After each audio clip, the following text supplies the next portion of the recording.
எவ்வளோ வசனங்கள் கொடுக்கப்பட்டாலும் ஆனால் நமக்குள்ள இருதயத்தில் என்ன இருக்கும் தெரியுமா? நான்லாம் ஒரு ஆளா, நான்லாம் பிரமிக்க பண்ண போகிறேன்னா, என் பாடையே பெருசாக இருக்குது, என்னுடைய பிரச்சனையே பெருசாக இருக்குது, என்னுடைய ஒவ்வொரு நாளும் நான் காலத்தை தள்ளுறதே எனக்கு பெருசாக இருக்குது, நான் யாரை போய் பிரமிக்க பண்ண போகிறேன், நான் ஏன் பிரமிக்க பண்ணணும்? அப்படியெல்லாம் ஒரு வேளை உங்கள் இருதயத்தில் நீங்கள் சொல்லி கொண்டு இருக்கலாம். எப்பொழுதுமே நமக்கு எப்பவுமே நம்மை குறித்து ஒரு தாழ்வு மனப்பான்மை தான் இல்லையா?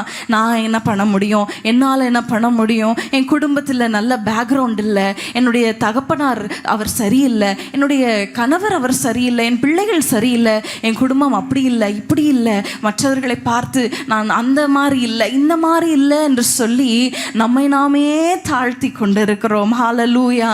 ஆனால் உங்களுக்கு ஒரு ரிமைண்டர் ஆண்டவர் என்ன சொல்லுகிறார் தெரியுமா?